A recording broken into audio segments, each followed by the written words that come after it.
अस्सलाम वालेकुम व्यूअर्स, कैसे हैं आप सब। Welcome to my YouTube channel Mariam Academy. तो आज हम करेंगे कंप्यूटर की 9th क्लास की बुक का चैप्टर नंबर 7 का topic principles of computational thinking. तो कंप्यूटेशनल थिंकिंग के असूल, आज के टॉपिक में हम क्या पढ़ेंगे? कंप्यूटेशनल थिंकिंग के असूल। कंप्यूटेशनल थिंकिंग करने से पहले हमें किन बातों का पता होना चाहिए?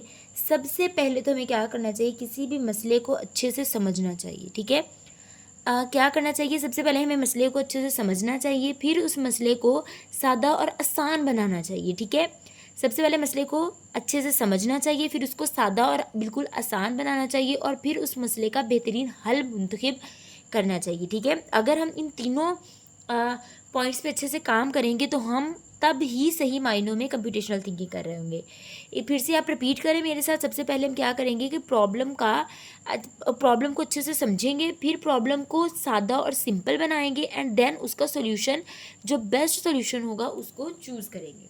ठीक है, कंप्यूटेशनल थिंकिंग इन्वॉल्व सेवरल की principles that guide the process of problem solving in a structured manner. कह रहे हैं कंप्यूटेशनल थिंकिंग में शामिल क्या है? सिविरल की रूल्स, बहुत से असूल शामिल हैं दैट गाइड द प्रोसेस, जो प्रोसेस को गाइड करते हैं of problem solving in a structure manner, ताकि हम प्रॉब्लम को एक ख़ास तरीक़ेकार से सॉल्व कर सकें। ठीक है, फर्स्ट वन है problem understanding. Understanding the problem involves identifying the core issues. मसले को हल करने से पहले क्या करना चाहिए? मसले को अच्छे से समझना चाहिए। आइडेंटिफाइंग द कोर इश्यूज, उसके जो जो मसले हैं उसको क्या समझ लेना चाहिए, जो मेन उसके इश्यूज हैं। Defining the requirements and getting the object, setting the objective. ठीक है, डिफाइनिंग द रिक्वायरमेंट के मसले के लिए हमें क्या क्या चीज़ें चाहिए, एंड सेटिंग द ऑब्जेक्टिव्स, और क्या क्या उसके गोल्स वगैरह है, ऑब्जेक्टिव क्या है उसकी।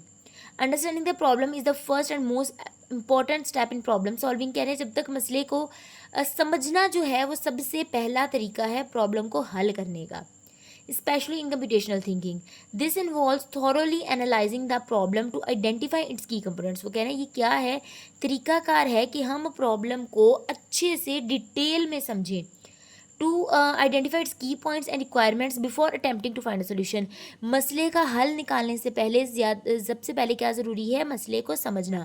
अल्बर्ट आइंस्टाइन ने क्या बोला है कि अगर आपको 1 आवर दिया गया है किसी भी प्रॉब्लम को सॉल्व करने के लिए, तो आप क्या करें? 55 मिनट्स लगाएं प्रॉब्लम को समझने के लिए, and then within 5 minutes you can get your solution. Okay, importance of problem understanding. क्या क्या उसकी इम्पोर्टेंस है कि अगर हम वाकई की प्रॉब्लम को समझ लेंगे तो हमें क्या होगा? ठीक है, क्लैरिटी एंड फोकस मिल जाएगा। By fully understanding the problem you gain clarity on what needs to be solve, क्योंकि आपको क्लैरिटी मिल जाएगी, आप अच्छे से क्लियर हो जाओगे आपने क्या चीज़ सॉल्व करनी है। This helps you focus on a right aspects without getting distracted by irrelevant details. आप गैर ज़रूरी जो डिटेल्स है उससे डिस्ट्रैक्ट नहीं होगे, बल्कि अगर जब आपको पता होगा कि मेरी प्रॉब्लम ये है, तो आप उसको ईजिली उसी प्रॉब्लम पर फोकस रखते हुए इसको सॉल्व कर लोगे। डिफाइनिंग गोल्स के मकासद क्या है? Proper understanding of the problem allows you to define clear and achievable goals. ठीक है, अगर प्रॉब्लम अच्छे से समझ लोगे तो आपको उसके गोल्स भी पता होंगे कि मुझे करना क्या है। नीचे इन्होंने एग्जांपल दी गई है कि स्कूल की अगर आपको स्कूल की वेबसाइट अगर आपको डिज़ाइन करनी है तो उसके लिए आपको क्या क्या चीज़ें चाहिए? आपको कंप्यूटर चाहिए, आपको सिस्टम चाहिए। आपको देखना है कि आपकी वो जो वेबसाइट आप डिज़ाइन कर रहे हो वो देखने वाले कौन कौन हैं, और उस वेबसाइट पर आपको क्या क्या मटीरियल देना है। आपको बताना है स्कूल की कि हमारा इंफ्रास्ट्रक्चर बहुत अच्छा है, हमारी क्लासेस बहुत अच्छी हैं, हम पढ़ाई कैसी दे रहे हैं, कैसा एजुकेशन सिस्टम है हमारा। ठीक है, जब आपको गोल्स पता होगा कि मेरा एजुकेशन सिस्टम मैंने देना ही एजुकेशन के बारे में है, तो आप अच्छे से अपनी प्रॉब्लम को सॉल्व करेंगे। Efficient solution, when you comprehend the problem well, जब आप प्रॉब्लम को अच्छे से समझ लोगे, you can devise some efficient effective solution. तो क्या होगा कि आप मौसर और अच्छे तरीके से सोल्यूशन जो है वो दे पाओगे।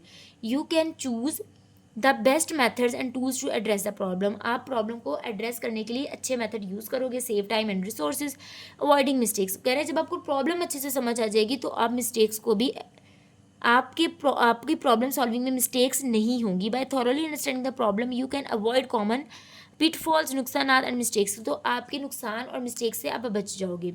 Misunderstanding the problem can lead to incorrect solution and wasted effort. ठीक है, जब आपको प्रॉब्लम अच्छे से समझ नहीं आएगी तो आप क्या होगे? डिस्ट्रैक्ट हो जाओगे, आप इनकरेक्ट सोल्यूशन निकालोगे। ठीक है, नेक्स्ट एग्जांपल दी हुई है, building a school website, identify the requirement कि आपको चाहिए क्या क्या, news, events, class schedule and contact information, आपको ये सारी चीज़ें चाहिए वेबसाइट डिज़ाइन करने के लिए स्कूल की। यूज़र नीड्स के, देखने वाले की क्या ज़रूरत है, ठीक है।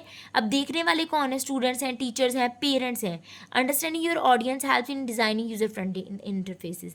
कह रहे हैं जब आप इनकी ज़रूरत को समझ जाओगे ना तो आप अच्छे से वेबसाइट डिज़ाइन कर पाओगे। जब आपको पता होगा कि स्टूडेंट्स को क्या चीज़ चाहिए तो उस हिसाब से आप वेबसाइट डिज़ाइन करोगे। Technical constraints, what resources and tools are available. Technical constraint कहते हैं क्या क्या आपको मुश्किलें आ सकती हैं, रुकावटें।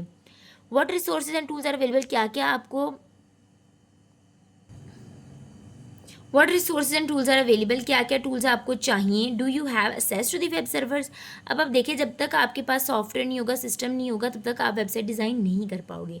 By understanding these aspects you can plan and build a website that meets the needs of your school community. अगर आप अच्छे से प्रॉब्लम को समझ जाओगे कि आपको क्या क्या चाहिए, किस तरीके से वेबसाइट डिज़ाइन करनी है, क्या क्या आपकी रिक्वायरमेंट्स हैं, तो आप अच्छे से अपना काम कर सकोगे जब आप प्रॉब्लम को समझ पाओगे। प्रॉब्लम सिंप्लीफिकेशन, फिर आप क्या करोगे जब आप प्रॉब्लम को अच्छे से समझ पाओगे तो आप प्रॉब्लम का, मसले को आसान और सादा बनाओगे, ठीक है।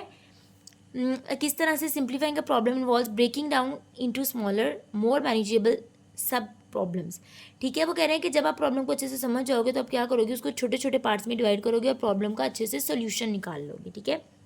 एग्जाम्पल, फिर वही उन्होंने एग्जाम्पल दिया है कि वेबसाइट को अगर हम डिज़ाइन कर रहे हैं तो क्या करोगे, आप टास्क को into, break down the task into designing the layout. तो आप ब्रेक डाउन करो किस तरह से, कि सबसे पहले आप उसका लेआउट डिज़ाइन करोगे कि वो उसका फॉर्मेट किस तरह का होना चाहिए। क्रिएटिंग कंटेंट की क्या क्या उसके ऊपर आप कंटेंट आपने राइट करना है, क्या इन्फॉर्मेशन देनी है जिससे आपके यूज़र जो हैं वो अट्रैक्ट हो सकें, ठीक है। And coding functionality, solution selection and design. जब आप प्रॉब्लम को समझ जाओगे, उसको इजीली बना लोगे, उसका आसान तरीके से उसको ईजी कर दोगे प्रॉब्लम को, तो उसके बाद क्या करोगे, आप सोल्यूशन उसका ढूंढोगे कि मसले का बेहतरीन हल आपने चुनना है कि आप अपनी प्रॉब्लम को किस तरह से बेहतर और आसान तरीके से सॉल्व कर सकते हो।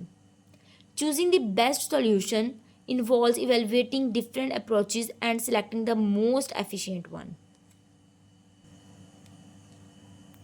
इसमें उन्होंने क्या बताया गया है कि अगर आपके पास एक ही प्रॉब्लम के डिफरेंट सॉल्यूशंस हैं ना, लाइक जैसे हमने डिज़ाइनिंग द लेआउट, अगर हमने लेआउट डिज़ाइन करना है तो आपने 3-4 लेआउट बना लिए हैं, उसमें से अब आपको बेस्ट चूज़ करना है जो आपकी ऑडियंस को ज़्यादा अट्रैक्ट कर सके। Choosing the best solution, best solution आपने चूज़ करना है। Involve evaluating different approaches, different जो हैं मुख्तलिफ बेहतरीन का आपने हल इंतखाब करना है मुख्तलिफ तरीक़ों का जायज़ा लेने के बाद, ठीक है। सब चीज़ों का आपने पहले अच्छे से देखना है, उसके बाद आपने क्या करना है, मेथड बेस्ट सोल्यूशन लेना है। Designing the solution requires creating a detailed plan और एल्गोरिदम। हल को डिज़ाइन करने के लिए एक तफसीली मंसूबा या एल्गोरिदम बनाने की ज़रूरत हमें ज़रूर होती है। Designing the solution requires creating a detailed plan. वो कह रहे हैं जब भी आप प्रॉब्लम का सोल्यूशन निकालते हो ना तो उसके लिए आपको प्लानिंग लाजमी करना पड़ती है, ठीक है। और उस अब एल्गोरिदम भी आप बनाओगे या आपको पता है कि किसी भी चीज़ का सोल्यूशन जब आप राइट कर रहे होते हो तो उसको क्या बोलते हैं कि हम एल्गोरिदम राइट कर रहे हैं, तो उसके अंदर से आपको बेस्ट सोल्यूशन क्या करना है, चूज़ करना है, ठीक है। आई होप आपको समझ आया हो। तब तक टेक केयर, अल्लाह हाफिज़। और मेरे चैनल को लाइक शेयर सब्सक्राइब ज़रूर कीजिएगा। अल्लाह हाफिज़।